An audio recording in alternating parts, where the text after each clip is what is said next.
ಭಾರತ್ ಮಾತಾ ಕಿ ಬಲೋ ಭಾರತ್ ಮಾತಾ ಕಿ. ನಡೆಯೋದೊಂದೇ ಭೂಮಿ, ಕುಡಿಯೋದೊಂದೇ ನೀರು, ಸುಡುವ ಅಗ್ನಿ ಒಂದೇ ಇರುತ್ತಿರಲು ಕುಲ ಗೋತ್ರ ನಡುವೆ ಎತ್ತಣದು ಸರ್ವಜ್ಞ. ಈ ಶುಭ ಸಮಾರಂಭದ ಮಾನ್ಯ ಅಧ್ಯಕ್ಷರೇ, ಮುಖ್ಯ ಅತಿಥಿಗಳೇ, ಪೂಜ್ಯ ಗುರುಗಳೇ, ವಿವಿಧ ಇಲಾಖೆಯ ನೌಕರ ವರ್ಗದವರೇ ಹಾಗೂ ನನ್ನ ಸಹೋದರ ಸಹೋದರಿಯರೇ, ಸಹಪಾಠಿಗಳೇ, ಇಂದು ಡಾಕ್ಟರ್ ಬಾಬಾ ಸಾಹೇಬ್ ಅಂಬೇಡ್ಕರ್ ಅವರು ಬರೆದಂತ ಸಂವಿಧಾನವೆಂಬ ಮಹಾನ್ ಗ್ರಂಥ ಇಡೀ ಭಾರತ ದೇಶಕ್ಕೆ ಲೋಕಾರ್ಪಣೆಯಾದ ದಿನ. ಈ ದಿನವನ್ನು ನಾವು ಪ್ರಜೆಗಳು ರಾಜರಾದರು ಎಂದು ಆಚರಿಸುವ ಹೆಮ್ಮೆಯ ದಿನ. ಸ್ನೇಹಿತರೆ, ಈ ದೇಶದಲ್ಲಿ ಸಂವಿಧಾನ ಜಾರಿಗೆ ಬರುವುದಕ್ಕಿಂತ ಮುಂಚೆ ಒಬ್ಬ ಚಪ್ಪಲಿ ಹೊಲಿಯುವ ಮೋಚೆಯ ಹೆಂಡತಿ ಕನಸು ಕಾಣ್ತಾ ತನ್ನ ಮಗನಿಗೆ ಹೇಳ್ತಾಳೆ, ಮಗ, ನಿಮ್ಮ ಅಪ್ಪ ಸುಡುವ ಬಿಸಿಲಿನಲ್ಲಿ ಕುಳಿತುಕೊಂಡು ಚಪ್ಪಲಿ ಹೊಲಿಯುತ್ತಾನೆ, ನೀನು ದೊಡ್ಡವನಾದ ಮೇಲೆ ಕಡೆ ಪಕ್ಷ ಒಂದು ಗೂಡಂಗಡಿ ಇಟ್ಟುಕೊಂಡು ಚಪ್ಪಲಿ ಹೊಲಿದು ದೊಡ್ಡ ಮನುಷ್ಯನಾಗುವಂತ ಅವಳ ತಾಯಿ ಹೇಳ್ತಾಳೆ. ಅದಕ್ಕಿಂತ ದೊಡ್ಡ ಕನಸು ಕಾಣುವ ಹಕ್ಕು ಅವಳಿಗೆ ಇರಲಿಲ್ಲ.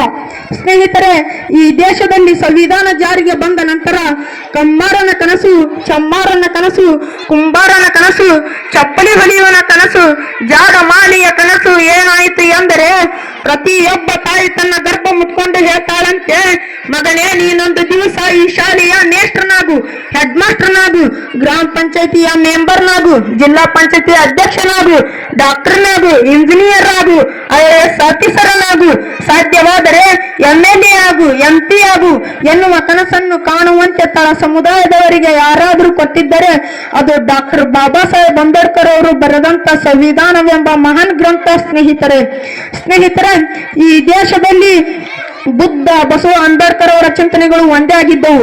ಈ ದೇಶದಲ್ಲಿ ಜಾತಿ ಪದ್ಧತಿ ಹೋಗಬೇಕು, ವರ್ಣ ಪದ್ಧತಿ ನಿರ್ಮೂಲನೆ ಆಗಬೇಕು, ಸರ್ವರು ತಮ್ಮ ತಮ್ಮ ಕಾಯಕವನ್ನು ಮಾಡಬೇಕು ಎನ್ನುವ ಚಿಂತನೆಗಳಿದ್ದವು.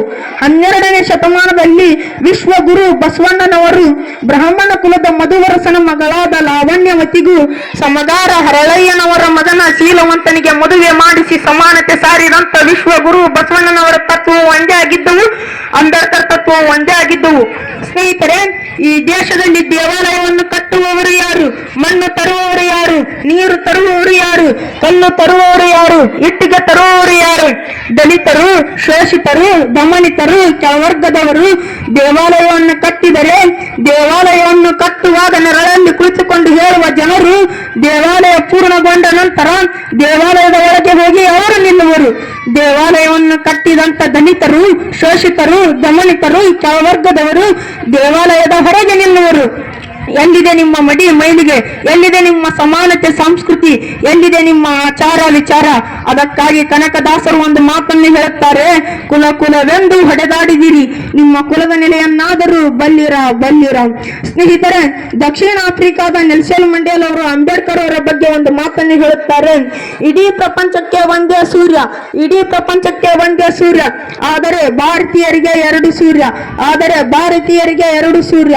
ಒಂದು ಸೂರ್ಯ ಬೆಳಗ್ಗೆ ಹುಟ್ಟಿ ಸಂಜೆ ಆಗುತ್ತಲೇ ಮುಳುಗಿ ಬಿಡುತ್ತದೆ, ಆದರೆ ಹುಟ್ಟಿ ಮುಳುಗದೇ ಇರುವ ಸೂರ್ಯ ಯಾವುದಾದರೂ ಇದೆ ಎಂದರೆ ಅದು ಡಾಕ್ಟರ್ ಬಾಬಾ ಸಾಹೇಬ್ ಅಂಬೇಡ್ಕರ್ ಅನ್ನುವಂತ ಮಹಾನ್ ಮೇಧಾವಿ ಸೂರ್ಯ ಅಂತ ನೆಲ್ಸನ್ ಮಂಡೇಲ ಅವರು ಹೇಳ್ತಾರೆ. ಸ್ನೇಹಿತರೆ, ಇಷ್ಟು ಹೇಳಿ ನನ್ನ ಭಾಷಣಕ್ಕೆ ಜೈ ಭೀಮ್ ವಂದನೆಗಳನ್ನು ತಿಳಿಸುತ್ತಾ ಜೈ ಹಿಂದ್, ಜೈ ಭಾರತಾಂಬೆ.